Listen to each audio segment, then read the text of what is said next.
They're reliable, affordable, and built to last. So why do senior riders keep rejecting Japanese motorcycles? It's not about horsepower or price. It's about identity, legacy, and emotion. Because for older riders, a bike isn't just transportation, it's who they are. And Japanese brands still don't get that. What's happening?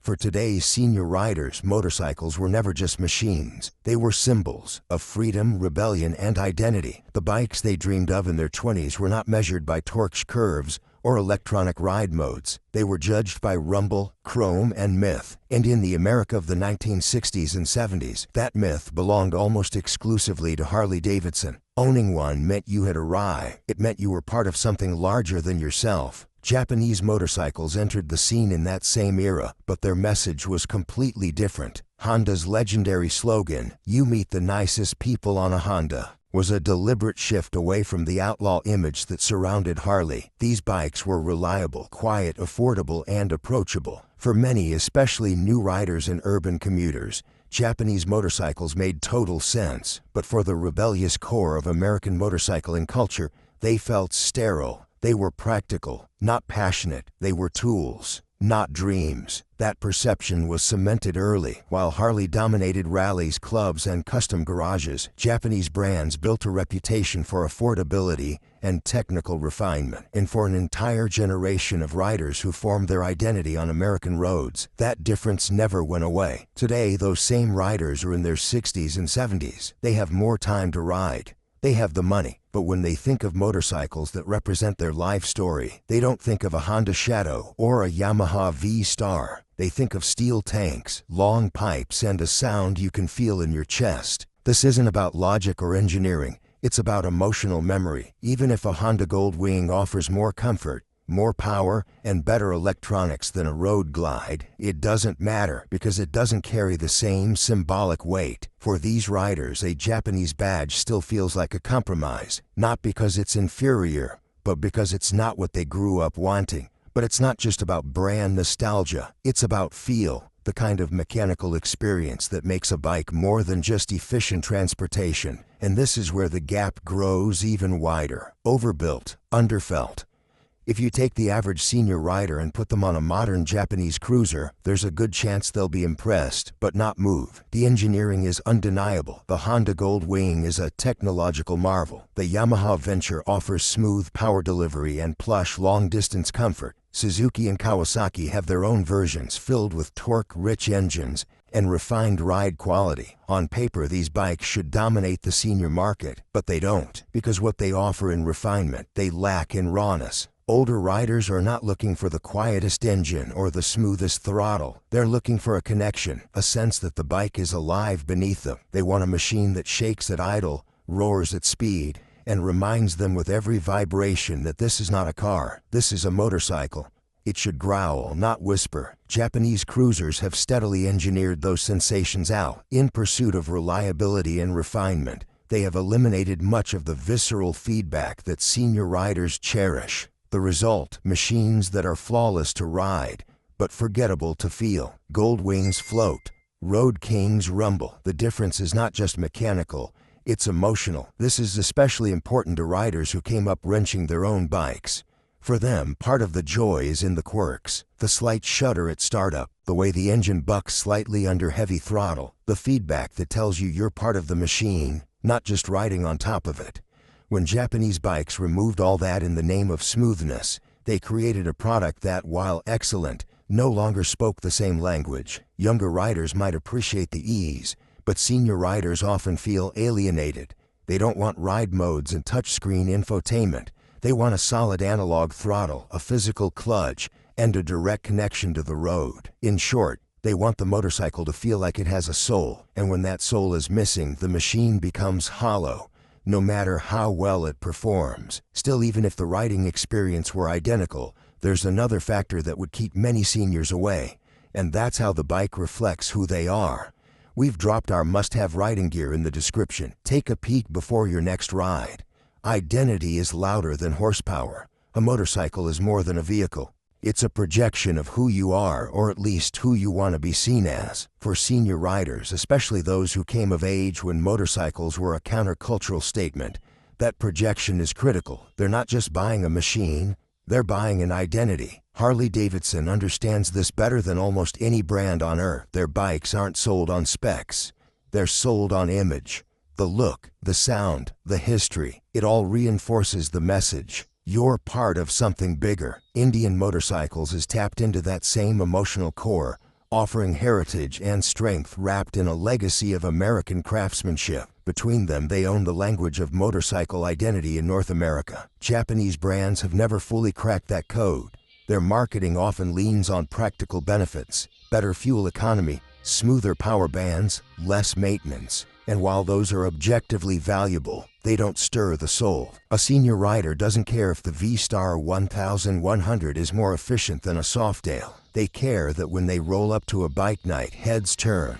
That when they park at a diner, someone says, "Nice ride." The issue is symbolic. Japanese bikes, regardless of quality, fail to deliver that identity reinforcement. They don't say, "I'm a rider." They say, "I'm a consumer." For senior riders, many of whom spent decades earning the time and money to finally enjoy this stage of life, that's a deal breaker. They're not looking for practicality. They're looking for presence. And presence isn't just about chrome or paint. It's about community, reputation, and cultural weight. It's about belonging. And when a bike doesn't feel like it represents you, it becomes hard to love, no matter how well it rides. This brings us to one of the most overlooked yet emotionally powerful parts of the buying process, the dealership experience itself. If this has hit close to home, if you've ever looked at a bike and thought, "That's not just a ride, that's me," then you're exactly who we made this for. Stick around, and while you're here, hit subscribe, because this story's just getting started. The dealership problem. Walking into a Harley dealership doesn't feel like walking into a store. It feels like walking into a clubhouse. The smell of leather, the rows of branded gear, the coffee counter, the showroom wrapped in posters of cross-country rides and local events. It's a lifestyle center. And for senior riders, especially those who've dreamed of owning a Harley for decades, it feels like a reward. By contrast, most Japanese dealerships feel like multi-brand utility warehouses. One corner sells scooters, another sells lawnmowers. Maybe there's a Yamaha Super Tenere parked next to a Kawasaki dirt bike. It's functional, yes, but the soul is missing. There's no sense of ritual or community. You're there to transact, not belong. That's a huge psychological gap. Older riders often want conversation. They want to talk to a sales rep who knows the model history from the 1980s. They want to swap stories with a service tech who's ridden to Sturgis twice. In a Harley dealership, that's baked into the environment. In a Japanese dealership, it's optional, if it exists at all. This lack of community presence is not just a problem at the dealership level. It continues after the sale. Harley and Indian both foster rider groups, nationwide events, and a strong sense of post-purchase relationship. With Honda, Suzuki, Yamaha, and Kawasaki, the experience ends the moment the paperwork is signed. For senior riders who value belonging as much as riding, that's a major letdown. In the end, it's not just about what bike you buy. It's about who you become when you ride it. And for thousands of senior riders, that transformation starts the moment they walk through the showroom doors and decides where they'll never walk back again. The value illusion. At first glance, it seems like a no-brainer. Japanese motorcycles are thousands of dollars cheaper than their American counterparts. A brand new Honda Shadow or Yamaha Bolt often undercuts a Harley by over $5,000 to $10,000, depending on the model. For riders living on a pension or fixed retirement income, that kind of price difference should be a deal sealer. But here's the twist. For many senior riders, the lower price isn't a selling point. It's a red flag. To understand why, you have to look past the price tag and into the mindset of the buyer. Senior riders didn't grow up chasing deals. They grew up chasing dreams. A motorcycle to them isn't a spreadsheet of savings. It's a reward, a symbol, a legacy. Cheap can sometimes mean accessible, but it can also mean disposable. When a bike is too affordable, it can feel like it lacks prestige. And for someone who's waited their whole life to buy the one, settling for a bargain doesn't feel like winning. It feels like giving up. There's also pride of ownership. Harley-Davidsons are more than machines. They're statements. You don't just park them, you pose them. A higher price reinforces the perception of value. Riders don't just ride a Harley. they wear it. Meanwhile, a less expensive Japanese cruiser can look and feel indistinct. Even if it runs flawlessly, the emotional payoff is flatter. There's no story behind the purchase, no aura of accomplishment. That's why the affordability of Japanese cruisers, while logical, is sometimes their downfall with older buyers. They don't carry the same weight, because to many riders a motorcycle isn't supposed to be easy to afford. It's supposed to be earned, which brings us to the problem of reinvention and why Japan keeps missing the mark. They age, but don't evolve. If there's one thing Harley-Davidson understands better than any Japanese manufacturer, it's the power of myth. Harley has evolved without ever truly changing. The look, the sound, the silhouette.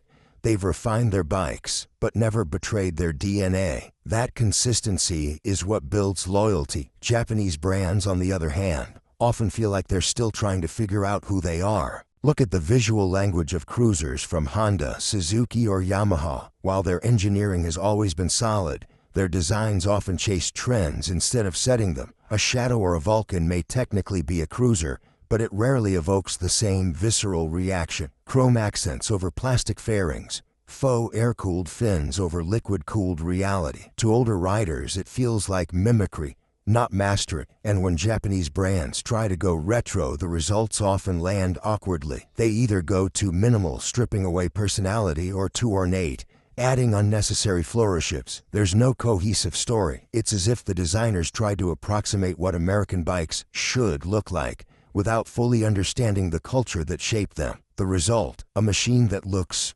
fine, but doesn't stir anything inside. And for senior riders, that's a deal breaker. They're not looking for innovation's sake. They want timelessness. They want to look at their bike 10 years from now and feel the same pride they felt the day they bought it. Harley and Indian have mastered that feeling. Their bikes age like denim, worn in, not worn out. Japanese cruisers age like old tech, functional but forgettable. This issue of aging gracefully leads directly to the next challenge: what it really costs to make a Japanese cruiser feel personal. They age but don't evolve. If there's one thing Harley-Davidson understands better than any Japanese manufacturer, it's the power of myth. Harley has evolved without ever truly changing. The look, the sound, the silhouette. They've refined their bikes but never betrayed their DNA. That consistency is what builds loyalty. Japanese brands, on the other hand, often feel like they're still trying to figure out who they are. Look at the visual language of cruisers from Honda, Suzuki, or Yamaha. While their engineering has always been solid, their designs often chase trends instead of setting them. A Shadow or a Vulcan may technically be a cruiser, but it rarely evokes the same visceral reaction. Chrome accents over plastic fairings, faux air-cooled fins over liquid-cooled reality. To older riders, it feels like mimicry, not mastery. And when Japanese brands try to go retro, the results often land awkwardly. They either go too minimal, stripping away personality, or too ornate, adding unnecessary flourishes. There's no cohesive story. It's as if the designers tried to approximate what American bikes should look like, without fully understanding the culture that shaped them.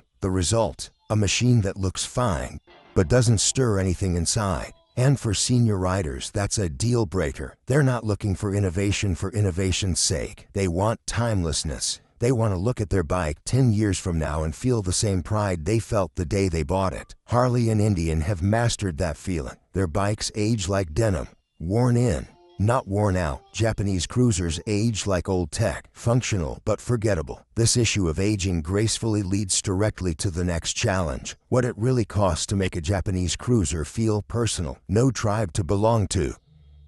For many senior riders, a motorcycle is more than a machine. It's a passport to a brotherhood. The weekend rides, the poker runs, the rally circuits, and the garage meetups, they're all part of the same social fabric. Harley-Davidson built that fabric over decades. Indian revived it. Japanese brands, they never stitched it together. You don't see Honda-only rallies drawing thousands. You don't hear about Yamaha Brotherhood weekends spanning 5 states. Vulcan owners exist, sure, but they rarely organize like Harley owners do. That absence of community is more than cosmetic. It's existential. For older riders, owning a bike is only half the experience. Belonging is the other half. Harley owners wave at each other on the road. They know what patches mean. They recognize tank shapes at a glance. There's a code. And codes create connection. Japanese cruiser riders, by contrast, often ride alone, not because they want to, but because no larger tribe exists to welcome them in. That isolation becomes a deal breaker. Riding isn't just about escape, it's about sharing. And the lack of cultural infrastructure around Japanese bikes makes that sharing harder. There are no decades-old clubs, no generational rituals, no well-known traditions. Riders don't just buy bikes. They buy stories, memories, and relationships. Without a shared mythos, a cruiser becomes just another vehicle. For senior riders who are often looking to reconnect with purpose or reclaim old routines, this kind of belonging is everything, and Japanese brands have never invested in it. Until they do, they'll keep building great bikes that ride well and sit in garages alone. But there's one final unspoken reason why Japanese bikes struggle with seniors. It's not about riding at all. It's about what happens after, not made to be remembered. When a senior rider buys a Harley or an Indian, they're not just thinking about the road. They're thinking about legacy. They're imagining passing it down to their son or daughter. They're picturing it sitting in the garage long after they've stopped riding. They're building memory. Japanese cruisers, no matter how capable, don't evoke that kind of permanence. You rarely hear someone say, "This Shadow is my father's bike." You don't see families restoring old Vulcans together as heirlooms. These bikes are built to run flawlessly, and then they quietly disappear. There's no aura around them, no cultural gravity, no sense that they belong to a lineage. Older riders are deeply aware of time. They know each bike might be their last. So when they buy, they're choosing something that speaks to their life, something they hope will be remembered. A Harley isn't just a ride. It's a relic, a story on wheels. And that story continues even after the key is hung up. Japanese bikes, by contrast, feel temporary. They're not celebrated. They're not mourned. They enter and exit the market with little fanfare. Even when they perform perfectly, they rarely inspire reflection. For many senior riders, that absence of memory makes them feel disposable. And that's the final disconnect. Senior riders want bikes that live on, not just in the garage, but in stories, in photos, in family conversations. They want to be remembered, and they want their bike to be remembered with them. Until Japanese cruisers find a way to deliver that, no discount, no feature set, and no spec sheet will ever be enough. Why emotion still beats everything. There is a fundamental flaw in Japan's approach to the cruiser market. They think riders want machines. What they actually want, especially senior riders, is meaning. You can't engineer meaning into a motorcycle. You can perfect horsepower, smooth out the ride, and digitize the dash. But none of that matters if the bike doesn't make you feel something. And this is where Japanese manufacturers fall short every single time. Harley-Davidson built its empire on emotion, not refinement, not specs. Emotion. From the moment that V-twin engine grumbles to life with its signature rumble, a Harley is no longer just a vehicle. It's a statement. It says freedom. It says rebellion. It says, "I'm still here." For older riders, that sound alone is a time machine. Indian motorcycles, same idea. Their stance, their styling, the low aggressive lines, they evoke legacy. They feel like heritage cast in chrome. You don't buy an Indian because it's faster. You buy it because it feels like something your grandfather would have been proud to ride. Japanese cruisers, by contrast, are exercises in logic. The Honda Shadow, the Yamaha V-Star, the Suzuki Boulevard. They are beautifully engineered. They start with a button. They run flawlessly. They handle predictably. And that is precisely why they fail. There's no drama, no edge, no sense of ritual or experience. Riders don't bond with reliability. They bond with ritual, with quirks, with stories. When the bike never breaks, never surprises, never demands anything from you, it doesn't feel like a relationship. It feels like an appliance. This isn't a knock on quality. It's a recognition that motorcycling for older riders isn't about transportation. It's about identity. Japanese cruisers can dominate the spec sheet, but on the open road, the war is fought in the gut. Seniors aren't buying data. They're buying memory, and that's why emotion still beats everything. As we shift focus to Japan's future, the real question isn't whether they can compete on quality. It's whether they can learn to compete on meaning. Can Japan ever break the curse? To understand where Japanese cruisers fall short, you have to look past their engineering departments and into their marketing rooms. For decades, Japan has approached cruisers like a math problem. Identify what works, reverse engineer it, replicate it flawlessly. But here's the brutal truth. You can't copy heritage. You can only live it, and until Japanese manufacturers stop mimicking and start myth-making, they'll never earn the loyalty they crave. Harley didn't become a cultural powerhouse by building the best motorcycles. They became iconic because they told the best stories. Vietnam veterans came home and rode Harleys to reclaim their sense of self. Factory workers bought Harleys as a symbol of pride and ownership. Outlaws adopted them to defy conformity. The company became more than metal. It became memory. And Indian, in its rebirth under Polaris, tapped into the same well of nostalgia and narrative. They didn't just build bikes, they built meaning. Japanese cruisers have never developed that narrative spine. They release models with technical names. They market performance and affordability. They prioritize smoothness and silence. But they don't say anything. They don't invite the rider into a larger story. And that's the curse. No matter how refined the bike is, it will never inspire loyalty if it doesn't inspire identity. So can Japan break the curse? Maybe, but only if they stop viewing cruisers as just a market segment. They need to create symbols, not specs. The Honda Gold Wing was once the king of touring because it dared to be bold. It didn't imitate, it led. For Japanese cruisers to earn the hearts of senior riders, they must rediscover that courage. Build something distinct, build something strange, build something that isn't just functional but unforgettable. The road to redemption isn't paved with chrome. It's paved with character. And until Japanese cruisers find theirs, the gap will remain. This is bigger than brands. At a glance, it looks like a brand war. Harley versus Honda, Indian versus Yamaha. But this goes deeper than marketing battles or product comparisons. What we're witnessing is a generational divide, a philosophical collision between two worldviews. On one side, the American motorcycle, loud, imperfect, bursting with symbolic weight. On the other, the Japanese cruiser, efficient, refined, devoid of emotional excess. And caught in the middle, the senior rider trying to decide not just what to ride, but who they still are. Motorcycles have always been more than machines. For the riders who came up in the 60s, 70s, and 80s, their bikes were declarations of freedom, of defiance, of independence. When those same riders walk into a showroom today, they're not just buying a new bike, they're reasserting that identity. Harley, with all its problems, still speaks to that longing. Indian has tapped into it. Triumph even offers a glimmer of it. But Japanese cruisers, they speak a different language, a modern one. And for many older riders, that's a dialect they don't want to learn. This disconnect has nothing to do with logic.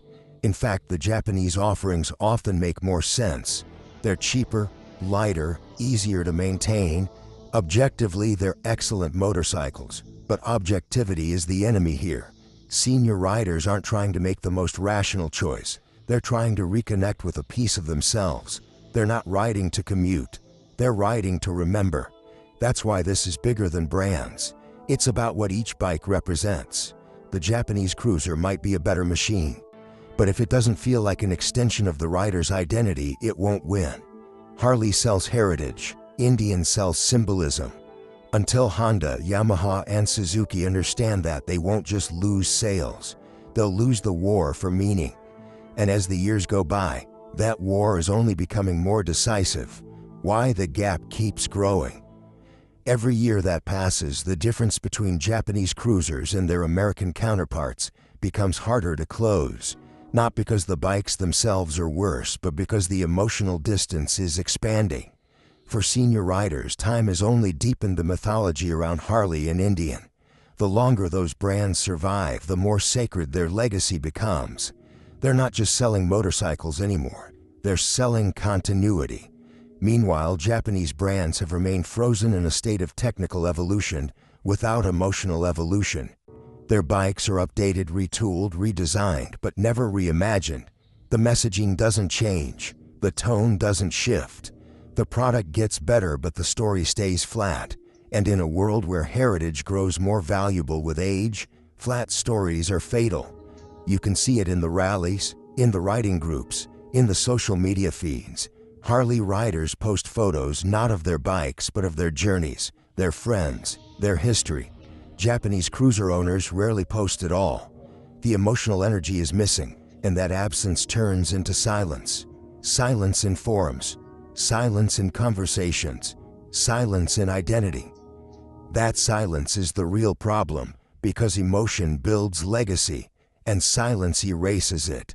So the gap keeps growing, not because Harley or Indian are perfect brands, not because Japanese bikes are inferior, but because one side understands what the motorcycle represents, and the other still thinks it's just a machine.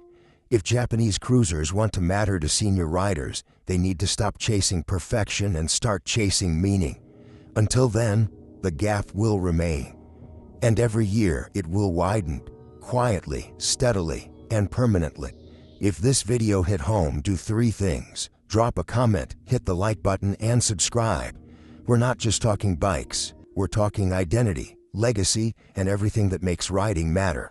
So join the conversation and let your voice be heard.